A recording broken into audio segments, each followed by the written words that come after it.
Maintaining your Zen is not just a luxury. Our guest today says it's a vital component that can enrich our concentration, fuel creativity, and fortify resilience in the face of day-to-day hurdles.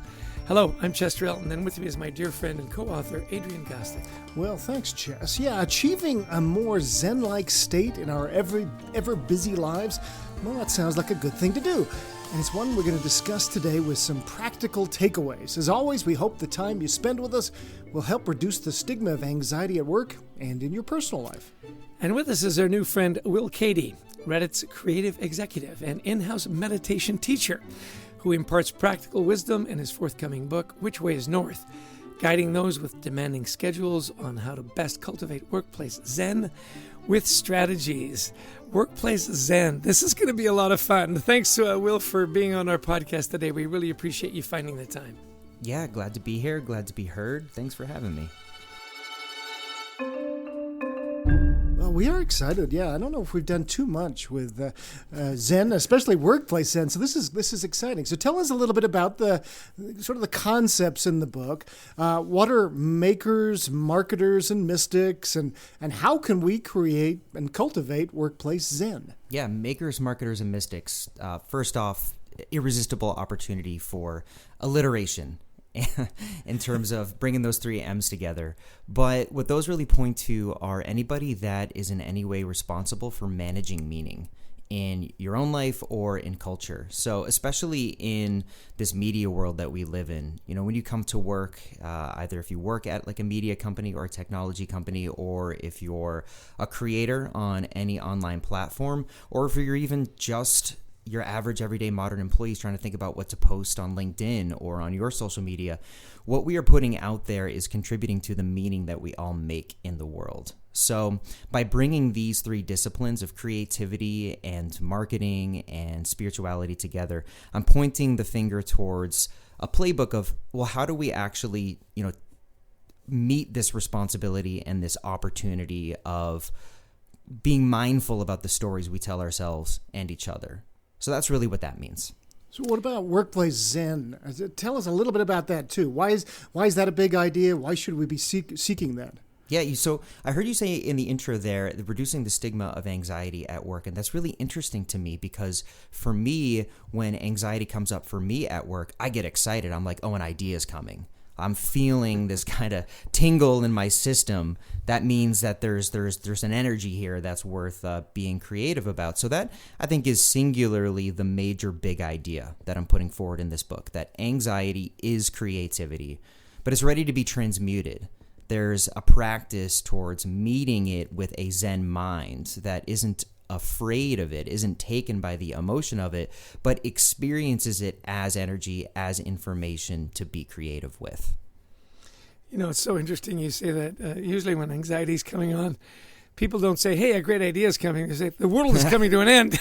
It's quite the opposite, isn't it? Yeah.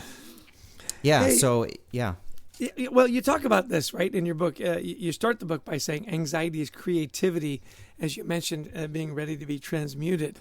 So you talked a little bit about that. Help us again. That Zen mindset, how do you take that anxiety and really flip it 180 degrees from, the negative to a burst of positivity? It's fascinating. Yeah. The book starts with a scene when I'm sitting with a Zen master, and my experiences with Zen are really by transference through the path that my father took. So he was a Renzai Zen Buddhist monk, and he was ordained, and he went through all of the different initiatory rites for that path. My role in that was as a musician at a nearby music school. After their week-long silent retreats, I would come to the Zendo, and I would play some jazz music to kind of bring them out of the silence. So as compensation for that, I was given a meal, being a college student and all, and also a sit with the master to have a one-on-one dialogue going back and forth. And in that scene, I recount the moment where I started feeling afraid, and the Zen master really reframes that for me and gets me to a place of not saying I am afraid, but saying there is fear. There is the phenomenology of this emotion, and behind that emotion, fear, is excitement. And behind that excitement is awareness. And behind that awareness is just the beholding of all that is. So that's very, very deep Zen mind in terms of the approach of how you experience this world. It's not about you. And so an anxiety that feels like the world is falling down on top of you, that's very about you, right? The Zen perspective there, as I understand it, is to say, the world is falling. That's interesting. Let's see where it goes. Yeah. Let's see what that pile of rubble looks like. Yeah.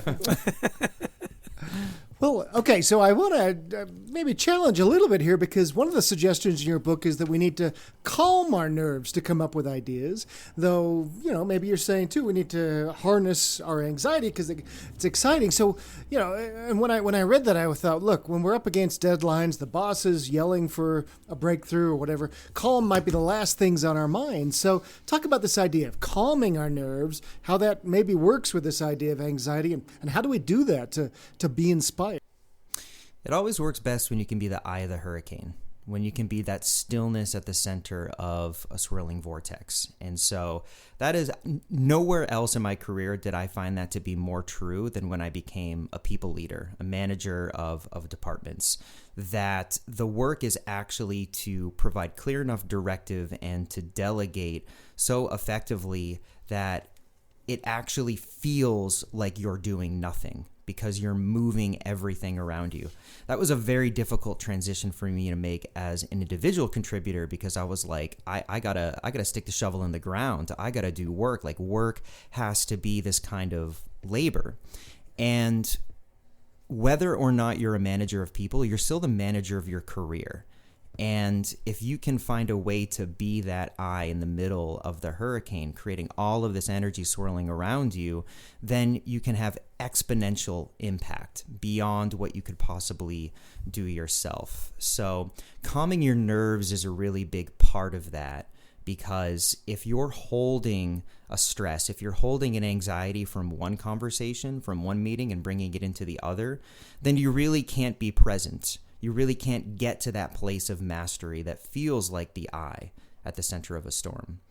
And so the practice of meditation and breath work that I go through in the book, it's very practical. It's basically saying, here's what you can literally do to get back to that place, because that's where the struggle is getting back to center, getting back to clear, getting back to calm.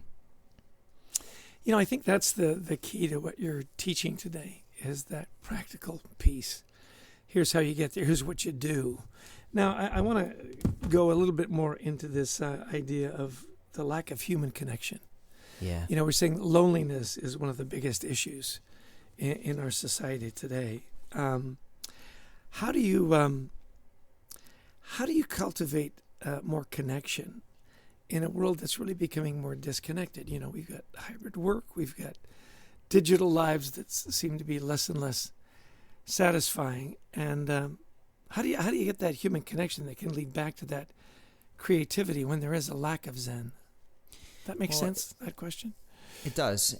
And it arises from what we've been talking about in terms of that's the fruit of calming your nerves. It's also the fruit of everybody calming their nerves, right?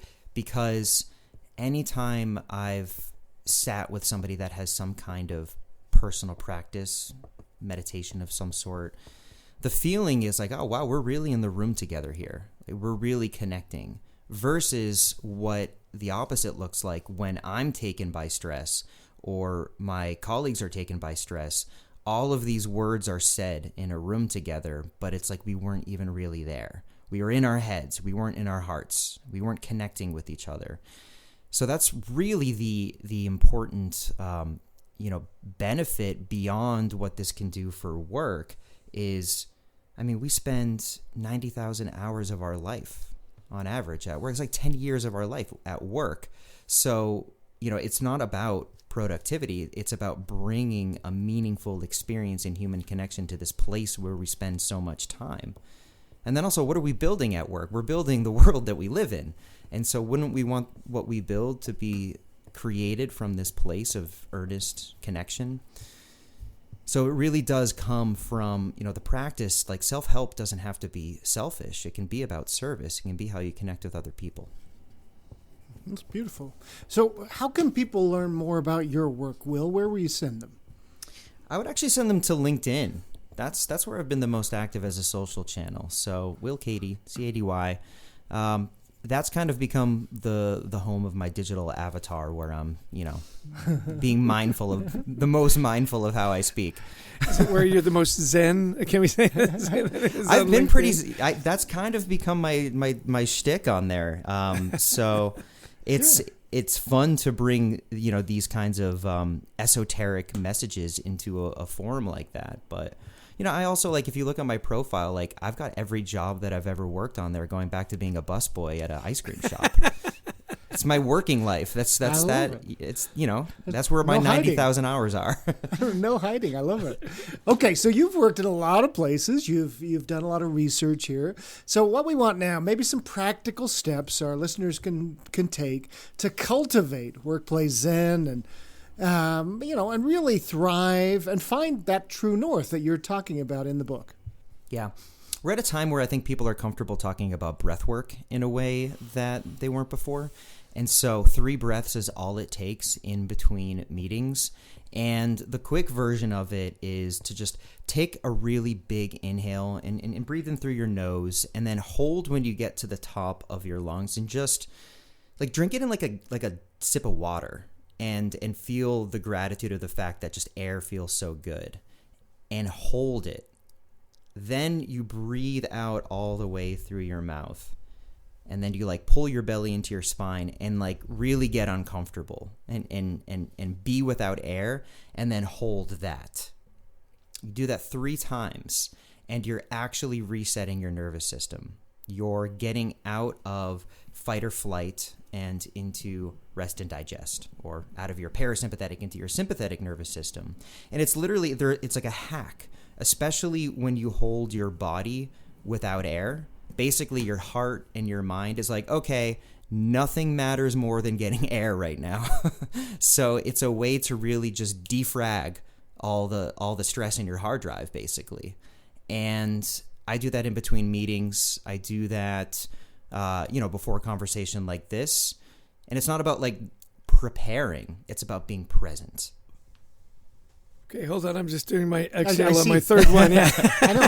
I see Chess doing his breathing. That's good. Yeah, you've already got us going. I almost got that third one out. I thought, just talk a little longer. Well, I'll be great.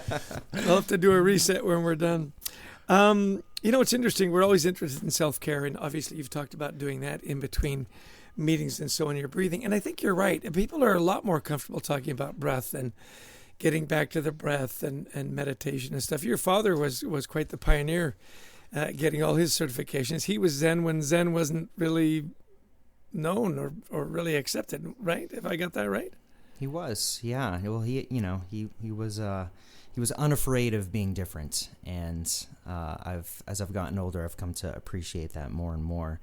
But he really pulled me into some experiences that, as a teenager, I wasn't looking for, and I'm so grateful for what he introduced me to from such a young age. He was way ahead of his time. I mean, playing jazz in a Buddhist temple. Did you put that on your resume? That would be a cool job to put on your resume. Hey, so what are some other personal practices that you have that you can share with us that maybe people might try as well, over and above your breathing? Journaling's great. So at a basic level, just writing some stuff out, 5 minutes a day in the morning. It's actually not about what you write. It's about getting out the head trash, basically. And then the good stuff comes on the other side of that. I also have multiple different journals. I have some journals with no lines on the pages, so they judge me less. And I never thought of lines in a journal as being judgmental, but yeah, I can see your point. Really, I can.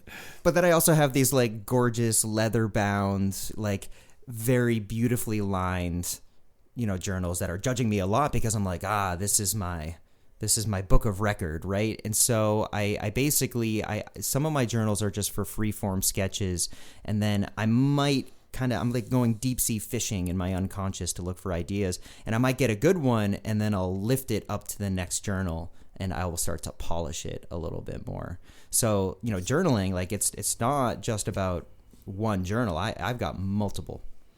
It's interesting. We just published our own gratitude journal. Did you happen to have one of those journals in your list, or is that just part of your meditation and writing that you incorporate gratitude?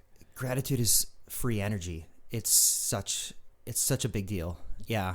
And, something that I tell people when they come to me for some questions often about gratitude is I say, just have gratitude for the steam coming out of your coffee cup, or the way the light hits a spot in your room, or just how it feels to breathe. Like, it doesn't have to be huge, but it's free energy. One of the meditations I do actually is when you're breathing in, I say the height of your inhale is the height of your gratitude. The more you can feel grateful for something as basic and lowest common denominator as breath, the more you can feel gratitude for anything. And it will absolutely charge you up. It is literally free energy just by thinking. I love that definition. Yeah, I knew. Yeah, I know. I could see Chester scribbling that down. He'll use that again. That's great. Yeah. Hey, this has been such a great conversation, Will. Thanks for inspiring us and lifting us. Give us a couple of takeaways you'd like our listeners to leave with today. Maybe things you learned through writing this book that you say, I want you to take this away. There are two definitions of time that the Greeks had, chronos and kairos. So chronos is about time as we measure it, and kairos is about time as we experience it. So if you feel like you don't have enough time, that's probably a chronos problem. But think about experiencing time as kairos. So when we talk about gratitude, when we talk about 3 breaths, when we talk about journaling, that is a way to drop deeper into a moment so that you can experience it in this expansive way. So I would challenge everybody that thinks that they don't have enough time to reflect on how they're experiencing the time that they do have. That is a great way to look at time. Thank you.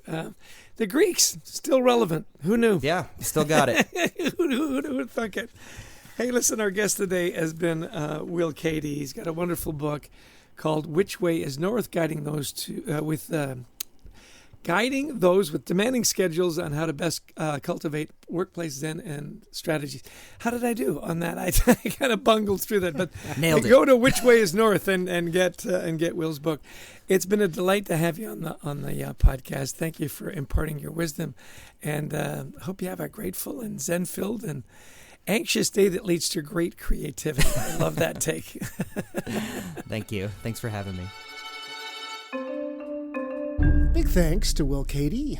Chess, what are you taking away? I thought this was interesting. Look, don't be afraid of anxiety. It's going to lead to some good stuff, but you have to flip the thinking about this. Instead of, oh my gosh, it's about me, maybe the world is crazy around me and I can be that eye in the hurricane.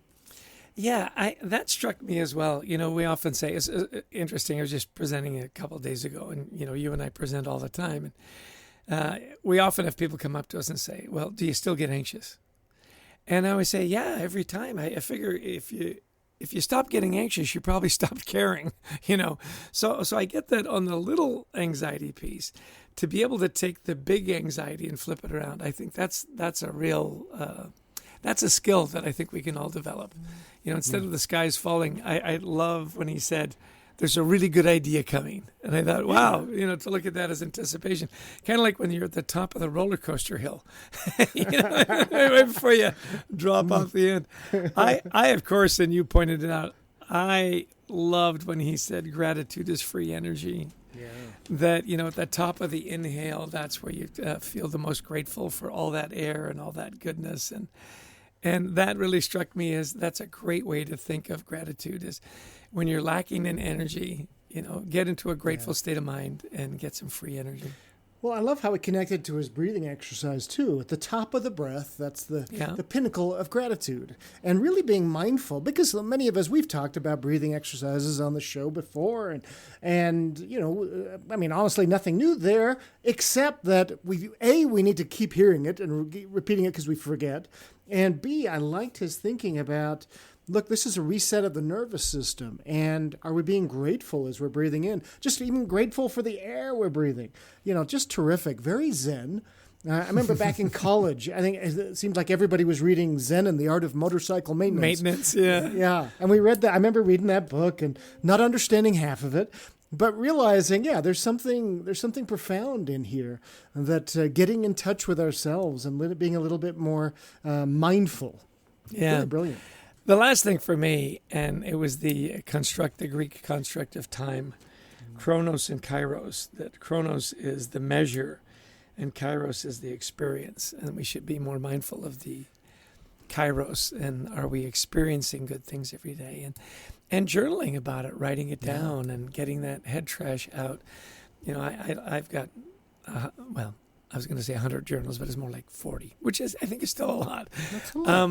And it's very cathartic, and it does get the head trash out. You write about the good, you write about the bad, and hopefully you leave it on the page. So some really practical advice.